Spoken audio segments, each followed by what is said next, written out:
Welcome തൈമനാണ്. ഈ video നമ്മുടെ urinary system anatomy and physiology video സീരീസിലെ നമ്മുടെ ആദ്യത്തെ വീഡിയോ ആണ്. നമ്മൾ യൂറിനറി സിസ്റ്റം ഓർഗൻസ് ഏതൊക്കെയാണെന്ന് പറയും, than also functions of urinary system. ഇത്രയും കാര്യങ്ങളാണ് പ്രധാനമായിട്ട്. ഫങ്ഷൻസ് എന്ന് പറയുമ്പോൾ കിഡ്നിയുടെ ഫങ്ഷൻസ് തന്നെയാണ് നമ്മൾ പറയുന്നത്. സോ യൂറിനറി സിസ്റ്റത്തെ പറ്റി പഠിക്കുന്ന ബ്രാഞ്ച് ഓഫ് മെഡിസിൻ ഏതാണ് എന്ന് ചോദിച്ചു കഴിഞ്ഞാൽ എല്ലാവർക്കും അറിയാം, അത് യൂറോളജി ആണ്. സോ യൂറോളജി ആണ് യൂറിനറി സിസ്റ്റത്തെ കുറിച്ച് പഠിക്കുക. മെയിൽ റീപ്രൊഡക്റ്റീവ് സിസ്റ്റത്തെ കുറിച്ച് പഠിക്കുന്നതോ അതും യൂറോളജി തന്നെയാണ്. അപ്പോൾ ഫീമെയിൽ റീപ്രൊഡക്റ്റീവ് സിസ്റ്റത്തെ കുറിച്ച് പഠിക്കുന്നതും യൂറോളജി ആണോ എന്ന് ചോദിച്ചാൽ അത് gynaecology. So that is gynaecology. ചെറിയ വ്യത്യാസം. ദെൻ കിഡ്നിയെ കുറിച്ച് മാത്രമാണ് നമ്മൾ പഠിക്കുന്നതെങ്കിൽ അതൊരു സൂപ്പർ സ്പെഷ്യാലിറ്റി ബ്രാഞ്ച് ആണ്. അതിനെ നമ്മൾ നെഫ്രോളജി എന്നാണ്. നെഫ്രോളജി. യൂറിനറി സിസ്റ്റം ആണ് നമ്മുടെ എക്സ്ക്രീറ്ററി സിസ്റ്റത്തിന്റെ പ്രധാനപ്പെട്ട ഓർഗൻ സിസ്റ്റം അല്ലെ. കിഡ്നിയാണ് അതിന്റെ മെയിൻ ഓർഗൻ. എക്സ്ക്രീറ്ററി ഓർഗൻ കിഡ്നിയാണ്. സോ കിഡ്നി ഉണ്ടാക്കുന്നത് എന്തെന്നാ, കിഡ്നി ഉണ്ടാക്കുന്നത് ഫൈനൽ പ്രോഡക്റ്റ് ഈസ് യൂറിൻ ആണ്. So urine is nothing but filtrate of blood ഇങ്ങനെ വരുന്നു. ബ്ലഡ് കിഡ്നിയിലൂടെ പോകുമ്പോൾ അവസാനം കിട്ടുന്നത് ബ്ലഡ് ആയിട്ട് തന്നെ തിരിച്ചു പോകും. പക്ഷെ അതിൽ നിന്ന് വരുന്ന ഫിൽട്ടറേറ്റ്, അൾട്രാ ഫിൽട്ടറേറ്റ് എന്ന് പറയുന്നത് ദാറ്റ് ഈസ് യൂറിൻ ആണ് നമുക്ക് കിട്ടും. So water filtrate is urine. So ഇതിൽ മിക്കവാറും എല്ലാ വേസ്റ്റ് പ്രൊഡക്ട്സ് ഉണ്ടാകും. എല്ലാ ഓർഗൻസിന്റെയും വേസ്റ്റ് പ്രൊഡക്ട്സ് ഉണ്ടാകും. GITയിലെ വേസ്റ്റ് പ്രൊഡക്ട്സ് ഫുഡിന്റെ വേസ്റ്റ്, അത് GIT കൂടി തന്നെയാണ് പോകുക. അല്ലാതെ ബ്ലഡിലേക്ക് കയറിയിട്ടുള്ള എല്ലാം, ശരീരത്തിന്റെ ബാക്കി ഓർഗൻസിൽ വരുന്ന എല്ലാം യൂറിനിലായിരിക്കും വേസ്റ്റ് ആയിട്ട് പോകുക. ഒരു ദിവസം നമ്മൾ എത്ര യൂറിൻ വെച്ച് കഴിഞ്ഞാൽ 1 to 2 liters ആണ്. ഡിപ്പെൻസ്. എക്സ്റ്റേണൽ സാഹചര്യങ്ങൾ കൂടി അനുസരിച്ചിരിക്കും. ഒരു ഏകദേശം 1 മുതൽ 2 ലിറ്റർ വരെ നമ്മൾ യൂറിനായിട്ട് പുറത്തേക്ക് കളയുന്നുണ്ട്. അപ്പോൾ നമുക്കിനി യൂറിനറി സിസ്റ്റത്തിന്റെ ഓർഗൻസ് ഏതെല്ലാമാണ് എന്ന് നോക്കാം. ഇത് റൈറ്റ് കിഡ്നിയാണ്, ഇത് ലെഫ്റ്റ് കിഡ്നിയാണ്. സോ 2 കിഡ്നീസ് ഉണ്ട്. ഈ 2 കിഡ്നിയിൽ നിന്നും ഓരോ യൂറിറ്റർ ആരംഭിക്കുന്നുണ്ട്. So 2 ureter. So this is right ureter, this is left ureter. So ureter and ഈ 2 യൂറിറ്റേഴ്സും പോയി വന്ന് അവസാനിക്കുന്നത് യൂറിനറി ബ്ലാഡറിലാണ്. അത് പക്ഷെ ഒരെണ്ണമുള്ളൂ. ആൻഡ് അവിടെ നിന്ന് പുറത്തേക്ക് കളയുന്ന ഓർഗൻ, അതിന്റെ പേര് യൂറിത്ര എന്നാണ്. സോ ഇത്രയും 4 organ. So 2 kidneys, 2 ureter, 1 bladder and 1 urethra. കിഡ്നിയാണ് യൂറിനറി സിസ്റ്റത്തിലെ പ്രധാനപ്പെട്ട ഓർഗൻ. ബ്ലഡ് ഫിൽട്ടർ ചെയ്യുന്നതും യൂറിൻ ഉണ്ടാക്കുന്നതും എല്ലാം കിഡ്നിയാണ്. അത് കൊണ്ടുപോകുക, സൂക്ഷിക്കുക, കളയുക, ഇത്രയും ഫംഗ്ഷനാണ് ബാക്കി ഓർഗൻസ് ചെയ്യുക. കിഡ്നിയെ കുറിച്ച് നമുക്ക് ഒരുപാട് പറയാനുള്ളത് കൊണ്ട് നമുക്കത് ഏറ്റവും അവസാനം അല്ലെങ്കിൽ അടുത്ത വീഡിയോയിൽ നമുക്കപ്പോൾ ആദ്യം യൂറിറ്ററിനെ കുറിച്ചിട്ട് പറയാം. യൂറിറ്റേഴ്സ് എന്ന് പറയാൻ കാരണം 2 എണ്ണം ഉണ്ട്. ലെഫ്റ്റ് സൈഡിലും ഉണ്ട്, റൈറ്റ് സൈഡിലും ഉണ്ട്. So it's A hollow muscular organ. നമുക്ക് എല്ലാത്തിലും എഴുതാവുന്ന കാര്യം. സ്റ്റാർട്ട് ചെയ്യുന്നത് കിഡ്നിയിൽ നിന്നാണ്. ആ ഭാഗത്തെ നമുക്ക് റീനൽ പെൽവിസ് എന്ന് പറയാം. So it start from renal pelvis. അവസാനിക്കുന്നത് യൂറിനറി ബ്ലാഡറിലാണെന്നാണ്. സോ അപ്പൊ എത്ര നീളം ഉണ്ടെന്ന് ചോദിച്ചാൽ ഒരു 25 to 30 സെന്റിമീറ്റർ നീളമുണ്ട്. കിഡ്നി അബ്ഡോമിനൽ കാവിറ്റിയിലാണ്, യൂറിനറി ബ്ലാഡർ പെൽവിക് കാവിറ്റിയിലാണ്. സോ ഇത് 2 കാവിറ്റിയിലും കൂടെ കടന്നു പോകുന്നത്. Abdominal cavity to pelvic cavity. So it's connect the kidney with urinary bladder. And ഇത് തുടങ്ങുന്നത് ഈ ഭാഗം വീതി കൂടുതലാണ്. സപ്പോസ് ഇറ്റ് ഈസ് 10 millimeter ഉണ്ടെന്ന് വിചാരിക്കുക. അവസാനിക്കുമ്പോഴത്തേക്കും ഒരു 1 millimeter മാത്രമേ ഉണ്ടാകൂ. സോ പ്രോഗ്രസീവ്ലി അതിന്റെ ഡയമീറ്റർ കുറയുന്നുണ്ട്. മാത്രമല്ല അതിന്റെ തിക്നെസ്സും കുറയുന്നുണ്ട്, വണ്ണവും കുറയുന്നുണ്ട്, ഡയമീറ്ററും കുറയുന്നു. ആൻഡ് ഇത് യൂറിനറി ബ്ലാഡർ ഇവിടെ വന്നു ചേരുന്നത് ഇതിന്റെ പുറകുവശത്താണ്. പോസ്റ്റീരിയർ മിഡ് ലൈൻ ഭാഗത്തായിട്ടാണ് ഇത് വന്ന് ചേരുക. രണ്ടും 2 ആയിട്ടാണ് വന്ന് ചേരുക. ആൻഡ് ദിസ് ഈസ് റിട്രോപെരിറ്റോണിയൽ എന്ന് വെച്ചാൽ പെരിറ്റോണിയത്തിന്റെ പുറകിലുള്ള ഭാഗമാണ്, മുൻവശത്തല്ല നമ്മൾ ഇത് കാണും. ഇതിന്റെ ഷേപ്പ് എന്ന് പറയുന്നത് ഇവിടെ ഒരു വളവുണ്ട് ഇങ്ങോട്ടേക്ക്, ഇവിടെ ഇങ്ങോട്ടേക്ക് വളവുണ്ട്. So it's like an S shaped hollow tube എന്നാണ് നമുക്കിതിനെ പറയാൻ പറ്റും. ആൻഡ് ഇതിലൂടെ യൂറിൻ ഇങ്ങനെ ഒഴുകുന്നത് that is not due to gravity വഴിയല്ല ഒഴുകുക. It is by peristalsis. നമ്മൾ GITയിൽ പഠിച്ചാണ് പെരിസ്റ്റാൽസിസ്. ആൻഡ് യൂറിനറി ബ്ലാഡറിൽ ഇവിടെ വന്ന് ചേരുന്ന ഈ ഭാഗത്തെ നമുക്ക് യൂറിറ്ററോ, because it is ureter. Vesicular junction എന്നാണ് നമ്മൾ ഈ ഭാഗത്തെ പറയുക. ആൻഡ് ഇത് സ്മൂത്ത് മസിലാണെന്ന് പറഞ്ഞു. സ്മൂത്ത് മസിലാണെങ്കിൽ അതിന് ലെയേഴ്സ് കാണിക്കും. അതിന് 3 ലെയർ ഉണ്ട്. ഒന്ന് മ്യൂക്കോസൽ ലെയർ ഉണ്ട്, ദെൻ മസ്കുലാരിസ് ലെയർ ഉണ്ട്. മസ്കുലാരിസ് ലെയർ ആണ് നടുവിലുള്ളത്. 3ാമത്തെ ലെയർ വിൽ ബി അപ്പോൾ സീറോസൽ ലെയർ ആയിരിക്കും. ആൻഡ് ഈ മസ്കുലാരിസ് ലെയറിൽ 2 തരം മസിൽസ് ഉണ്ട്. അകത്തുള്ളത്, ഇന്നർ ഉള്ളത് സർക്കുലാർ മസിൽസ് ആണ്, ഔട്ടർ ലോഞ്ചിറ്റ്യൂഡിനൽ മസിൽസ് ആണ്. അടുത്ത ഭാഗം യൂറിനറി ബ്ലാഡർ ആണ്. യൂറിനറി ബ്ലാഡറിന് മറ്റൊരു പേര് കൂടിയുണ്ട്. അതിന്റെ പേര് സിസ്റ്റിസ് എന്നാണ്. സോ ഇൻഫെക്ഷൻ വരുമ്പോൾ സിസ്റ്റൈറ്റിസ് എന്ന് പറഞ്ഞാൽ അപ്പൊ യൂറിനറി ബ്ലാഡറിന്റെ ഇൻഫെക്ഷൻ ആണെന്ന് ഓർക്കുക. പുരുഷന്മാരിൽ യൂറിനറി ബ്ലാഡർ റക്തത്തിലും താഴെയാണ്. So below rectum. ഫീമെയിൽസിൽ ഇൻ ബിറ്റ്വീൻ. ഇത് വജേനയാണെങ്കിൽ, ഇത് യൂട്ടറസ് ആണെങ്കിൽ ഇൻ ബിറ്റ്വീൻ, ഇവിടെയാണ് ദിസ് യൂറിനറി യൂറിനറി ബ്ലാഡർ ഇരിക്കുക. So in between vagina and uterus. And this a hollow muscular organ ആണ്. ഹോളോ മസ്കുലാർ ഓർഗൻ ആണ് ഇത്. And it is highly distensible ആണ്. ഡിസ്റ്റൻസിബിൾ എന്ന് വെച്ചാൽ വലിച്ച് നീളാകുന്നത്. സോ ഇത് പെൽവിക് ക്യാവിറ്റിയിലാണ്. സോ ഇത് നിറയാൻ ആയിട്ടൊരു ഏകദേശം 700 to 800 ml ആണ് ഇതിന്റെ കപ്പാസിറ്റി. സോ അതിൽ കൂടുമ്പോഴത്തേക്കും അല്ലെങ്കിൽ സാധാരണയുള്ള കപ്പാസിറ്റിയിൽ കൂടുമ്പോഴത്തേക്കും 700 to 800 ഒക്കെ ആകുമ്പോഴത്തേക്കും ഇത് മുകളിലേക്ക് ഇൻ ടു ദ അബ്ഡോമിനൽ ക്യാവിറ്റിയിലേക്കാണ് ഇത് ഡിസ്റ്റെൻഡ് ചെയ്യുക.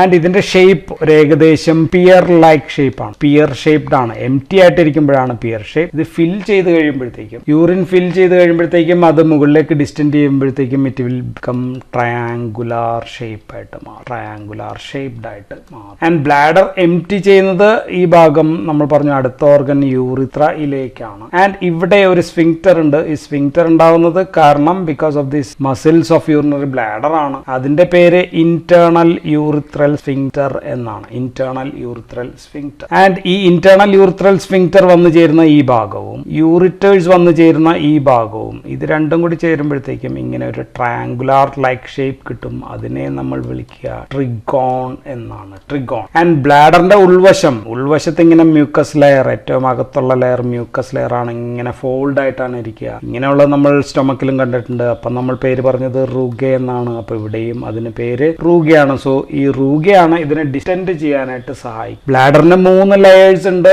യൂറിറ്ററിന് 3 ലെയർ തന്നെയായിരുന്നു. അകത്ത് മ്യൂക്കോസ ആണ്. മ്യൂക്കോസ നമ്മൾ പറഞ്ഞു ഫോൾഡഡ് ആണെന്ന് പറഞ്ഞു. Then middle layer will be muscular layer ആണ്. മസ്കുലാർ ലെയറിൽ ഇവിടെ ഒരു വ്യത്യാസമുള്ളത്, നേരത്തെ നമ്മൾ കണ്ടത് ഇവിടെ ആദ്യം ഒരു സർക്കുലാർ മസിൽസ് പറഞ്ഞു, പിന്നെ നമ്മൾ ലോഞ്ചിറ്റ്യൂഡിനൽ മസിൽ പറഞ്ഞു. ഇവിടെ ഏറ്റവും ഇന്റീരിയർ ആയിട്ട് സർക്കുലാർ മസിൽസിന്റെ ഉള്ളിൽ ഒരു ഇന്നർ ലോഞ്ചിറ്റ്യൂഡിനൽ ലെയർ കൂടിയുണ്ട്. സോ 3 ലെയേഴ്സ്, ഒരു longitudinal layer, then circular and again outer longitudinal layer. And ഈ മസിൽസിനെല്ലാം കൂടി ചേർത്തിട്ട് നമ്മൾ വിളിക്കുക മറ്റൊരു പേരാണ്. അതിന്റെ പേരാണ് ഡെട്രൂസർ മസിൽസ് എന്നാണ് വിളിക്കുക. സോ ഡെട്രൂസർ മസിൽസ് എന്ന് കേട്ട് കഴിഞ്ഞാൽ അത് യൂറിനറി ബ്ലാഡറിന്റെ മസിൽസ് ആണ്. ആൻഡ് ഇന്നർ ഈ എപ്പിത്തീലിയൽ സെൽസ് ഒരു പ്രത്യേകത ഉള്ളത്, ദീസ് ആർ ട്രാൻസിഷണൽ എപ്പിത്തീലിയം ആണ്. ട്രാൻസിഷണൽ എപ്പിത്തീലിയൽ ലെയർ ആണ്. അതുകൊണ്ടാണ് ഇതിന് എക്സ്റ്റെൻഡ് അല്ലെങ്കിൽ ഡിസ്റ്റൻസിബിലിറ്റി ചെയ്യാൻ പറ്റുന്നത്, because of this transitional type of epithelial cells ഉള്ളത് കൊണ്ടാണ്. അപ്പൊ ടെർമിനൽ പാർട്ട് നമുക്ക് യൂറിത്രയെ കുറിച്ച് പറയാം. യൂറിത്ര ആണ് ടെർമിനൽ പാർട്ട്. പുരുഷനിൽ ഇത് യൂറിനറി സിസ്റ്റത്തിന്റെയും ഭാഗമാണ്, അതേപോലെ reproductive system. So it is reproductive system plus urinary സിസ്റ്റത്തിന്റെയും ഭാഗമാണ് in male. But in females ഇത് ഓൺലി യൂറിനറി സിസ്റ്റത്തിന്റെ ഭാഗം മാത്രമാണ്. സ്ത്രീകളിൽ ഇതിന്റെ നീളം ഇവിടുന്ന് ഇവിടം വരെ ഉള്ളൂ. ഞാൻ വരച്ചതിന് ചെറുതായിട്ടാണ്. ഇറ്റ്സ് ഓൺലി 4 സെന്റിമീറ്റർ നീളം മാത്രമാണ് ഉള്ളത്. അറ്റത്ത് ഒരു എക്സ്റ്റേണൽ യൂറിത്രൽ സ്ഫിങ്ക്റ്റർ കൂടിയുണ്ട്. ഇത് ഇന്റേണൽ യൂറിത്രൽ സ്ഫിങ്ക്റ്റർ ആണെന്ന് നമ്മൾ പറഞ്ഞു. ഇത് external. This is made of skeletal muscles കൊണ്ടാണ്. അതുകൊണ്ടാണ് നമുക്ക് അതിനെ കൺട്രോൾ ചെയ്യാൻ പറ്റുന്നത്, യൂറിനേഷൻ കൺട്രോൾ ചെയ്യാൻ പറ്റുന്നത്. പുരുഷനിൽ ഇത് നീളം നോക്കുക, വളരെ നീളം കൂടുതലാണ്. 20 സെന്റിമീറ്റർ നീളമുണ്ട്. ഇതിനെ നമുക്ക് 3 ഭാഗമായിട്ട് പറയാം. ആദ്യത്തെ ഭാഗം, ഈ ഭാഗത്തെ നമുക്ക് പ്രോസ്റ്റാറ്റിക് യൂറിത്ര എന്ന് പറയാം. പ്രോസ്റ്റാറ്റിക് യൂറിത്രയാണ് ആദ്യത്തെ ഭാഗം. ആൻഡ് ഈ ഭാഗത്ത് പുരുഷന്റെ റീപ്രൊഡക്റ്റീവ് ട്രാക്റ്റിലെ സെമിനൽ വെസിക്കിൾസ് വന്നു ചേരുന്നുണ്ട്. ഇവിടെ സെമിനൽ വെസിക്കിൾസ് വന്ന് ഓപ്പൺ ചെയ്യുന്നുണ്ട്. രണ്ടാമത്തെ ഭാഗം മെംബ്രേനിയസ് യൂറിത്ര എന്ന് പറയുന്ന ഭാഗമാണ്. മെംബ്രേനിയസ് യൂറിത്ര ആണ് രണ്ടാമത്തെ ഭാഗം. ഇതിന് ചുറ്റുമാണ് യൂറോജെനിറ്റൽ ഡയഫ്രം ഇവിടെ ഉള്ളത്. ഇവിടെയും ഫീമെയിൽസിനുണ്ട് യൂറോജെനിറ്റൽ ഡയഫ്രം. ആൻഡ് മൂന്നാമത്തെ ഭാഗം, this area is called as spongy urethra എന്നാണ് പറയുക. സ്പോഞ്ചി യൂറിത്ര, അല്ലെങ്കിൽ അതിനെ വിളിക്കുക കാവർണസ് യൂറിത്ര എന്നാണ്. കാവർണസ് യൂറിത്ര എന്നും നമ്മൾ അതിനെ വിളിക്കും. ഈ ഭാഗം കടന്നു പോകുന്നത്, so this is part of penis ആണ്. ചുറ്റും പെനിസിന്റെ ഭാഗമാണ്. പെനിസിന്റെ ഉള്ളിലൂടെയാണ്. 15 സെന്റിമീറ്ററോളം നീളമുണ്ട് ഈ ഭാഗം പെനിസിന്റെ ഉള്ളിലൂടെ പോവുക. ആൻഡ് ഇതിന് ചുറ്റുമുള്ള ഈ ഭാഗത്തെ നമ്മൾ വിളിക്കുക കോർപ്പസ്. കോർപ്പസ് സ്പോഞ്ചിയോസം എന്നാണ്. സ്പോഞ്ചിയോസം. And sphincter. സ്ഫിങ്ക്റ്ററിനെ കുറിച്ച് ഇന്റേണൽ യൂറിത്രൽ സ്ഫിങ്ക്റ്റർ എന്ന് പറയുമ്പോൾ അത് സ്മൂത്ത് മസിൽ ആണെന്ന് ഓർത്തിരിക്കുക. എക്സ്റ്റേണൽ യൂറിത്രൽ മസിൽസ് എന്ന് പറയുമ്പോൾ അത് സ്കെലിറ്റൽ മസിൽസ് ആണെന്നും ഓർത്തിരിക്കുക. യൂറിനറി സിസ്റ്റം ഓർഗൻസിന്റെ നർവ് സപ്ലൈ നമുക്ക് മെച്ചുറേഷൻ എന്ന് പറയുന്ന വീഡിയോയിൽ നമുക്ക് പറയാം. എങ്കിലും സിമ്പത്തറ്റിക് നെർവസ് സിസ്റ്റം ഉണ്ട്, പാരാസിമ്പത്തറ്റിക് നെർവസ് സിസ്റ്റം ഉണ്ട്, ദെൻ പുഡന്റൽ നെർവ്സ്, ഇങ്ങനെയൊക്കെയുള്ള നെർവ്സുകൾ വരുന്നുണ്ട്. ഇനി നമുക്ക് പ്രധാനമായിട്ട് പറയേണ്ടത് ഫങ്ഷൻസ് ആണ് പറയേണ്ടത്. Functions, essentially the function is homeostasis. Body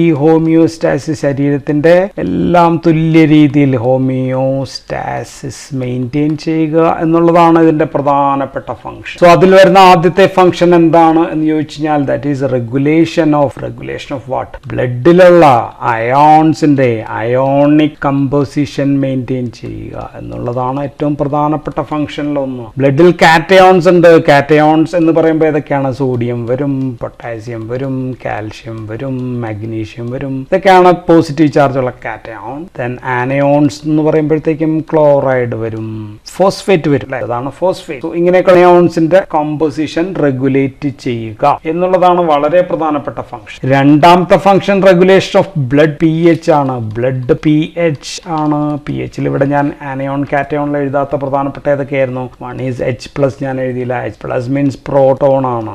bicarbonate ആണ് അടുത്തത്, ബൈകാർബണേറ്റ്. സോ രണ്ടിനെയും കൺട്രോൾ ചെയ്യുമ്പോഴത്തേക്കും ബ്ലഡിന്റെ pH ആണ് കൺട്രോൾ. സോ H+നെ യൂറിനിലേക്ക് പറഞ്ഞു വിടുക എന്നുള്ളതാണ്. ദെൻ ബൈകാർബണേറ്റിനെ സംരക്ഷിക്കുക, കൺസേർവ് ചെയ്യുക, കൺസർവേഷൻ. ഇതാണ് പ്രധാനമായിട്ട് ഇത് ചെയ്യും. മൂന്നാമത്തെ ഫംഗ്ഷൻ റെഗുലേഷൻ ഓഫ് ബ്ലഡ് തന്നെയാണ് വോളിയം. ബ്ലഡ് വോളിയം റെഗുലേറ്റ് ചെയ്യുന്നത് മൂത്രത്തിലൂടെ വിടുന്ന വാട്ടർ അളവ് നിയന്ത്രിക്കുന്നതിലും ശരീരത്തിന്റെ വാട്ടർ ലെവൽ, ബ്ലഡിലെ വാട്ടർ ലെവൽ നിയന്ത്രിക്കുന്നതിലും എല്ലാം ഇമ്പോർട്ടന്റ് റോൾ ഉണ്ട്. ഇറ്റ് ഹാസ് ഡയൂററ്റിക് ആക്ഷൻ ഉണ്ട്, അതേപോലെ ആന്റി ഡയൂററ്റിക് ആക്ഷൻ ഉണ്ട്. രണ്ട് ആക്ഷനും കിഡ്നിക്ക് ചെയ്യാനായിട്ട് പറ്റും. നാലാമത്തെ ഫംഗ്ഷൻ റെഗുലേഷൻ തന്നെയാണ്, ബ്ലഡ് തന്നെയാണ്, പ്രഷർ ആണ്. വോളിയം കൺട്രോൾ ചെയ്യുമ്പോൾ തന്നെ പ്രഷറും നമുക്ക് റെഗുലേറ്റ് ചെയ്യാനായിട്ട് പറ്റും. അതല്ലാതെ long term blood pressure maintenance, long term BP maintenance നമ്മൾ കാർഡിയോവാസ്കുലർ സിസ്റ്റത്തിൽ പറഞ്ഞതാണ്.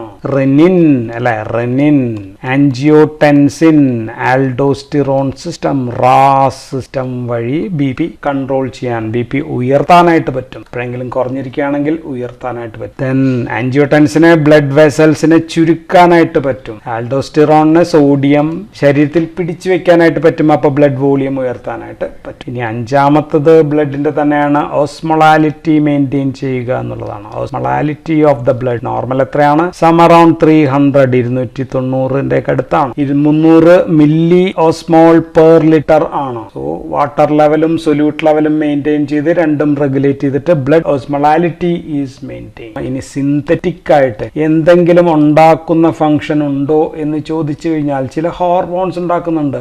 One important one is erythropoietin ആണ്. എറിത്രോപോയിറ്റിൻ ഉണ്ടാക്കുന്നത് കിഡ്നിയിൽ നിന്നാണ്. എറിത്രോപോയിറ്റിൻ എന്ന് പറയുമ്പോൾ തന്നെ അത് RBC പ്രൊഡക്ഷൻ വർദ്ധിപ്പിക്കുന്ന ഒരു ഹോർമോൺ ആണ്. So it's A product of kidney ആണ്. രണ്ടാമത്തത് vitamin D and calcium regulation.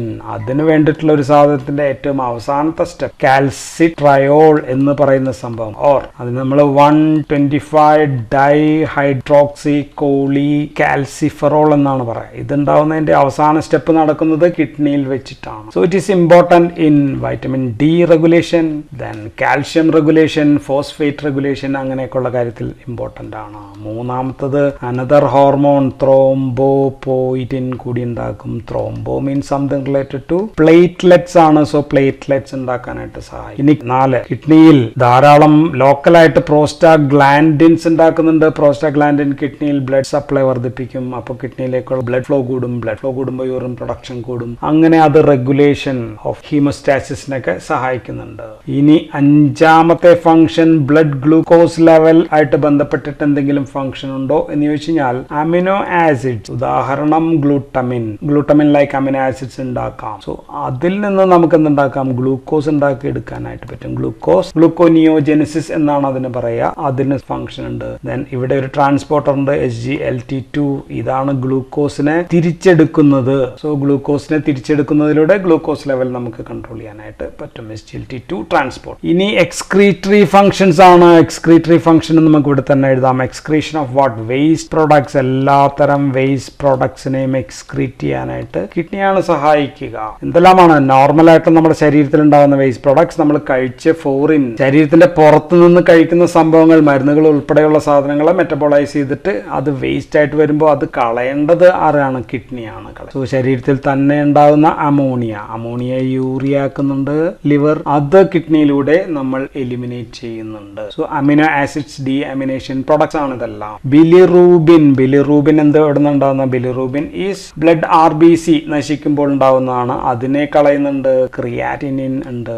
Creatinine ഉണ്ടാവുന്നത് ക്രിയാറ്റിൻ ഫോസ്ഫേറ്റ് മസിൽ മെറ്റബോളിസം അല്ലെ, മസിൽ ഫൈബേഴ്സിൽ നിന്ന് ഉണ്ടാകുന്നതാണ്, അത് കളയുന്നുണ്ട്. യൂറിക് ആസിഡ് എവിടെ നിന്നാണ് ഉണ്ടാവുക? യൂറിക് ആസിഡ് ഉണ്ടാകുന്നത് DNA അല്ലെ, അതിൽ നിന്നൊക്കെ ന്യൂക്ലിക് ആസിഡ് മെറ്റബോളിസം വഴി ഉണ്ടാകുന്ന യൂറിക് ആസിഡിനെ കളയുന്നുണ്ട്. ദെൻ ബാക്കി മറ്റ് വാട്ടർ, ഡ്രഗ്സ്, മരുന്നുകളെ പറ്റി നമുക്ക് ഒരുപാട് പിന്നീട് പറയുന്നുണ്ട്. അങ്ങനെയൊക്കെയുള്ള സംഭവങ്ങൾ, എൻവയോൺമെന്റൽ ടോക്സിൻസ് നമ്മുടെ ശരീരത്തിലെത്തുന്ന എല്ലാത്തിനും വെള്ളത്തിൽ അലിയുന്നതാക്കുന്നത് വേറെ ആൾക്കാരാണ്. പക്ഷെ വെള്ളത്തിൽ അലിയുന്നതാക്കിയാൽ അത് യൂറിനിലൂടെ പുറത്ത് കളയുക. So elimination of all types of waste product produce in our body, അതും kidney and through urinary system ആണ് ചെയ്യുന്നത്. So these are all are the functions of urinary system. അപ്പം അടുത്ത വീഡിയോയിൽ നമുക്ക് കിഡ്നിയെ കുറിച്ച് വിശദമായിട്ട് നമുക്ക് കാണാം. So that's all in this video. Thank you for watching.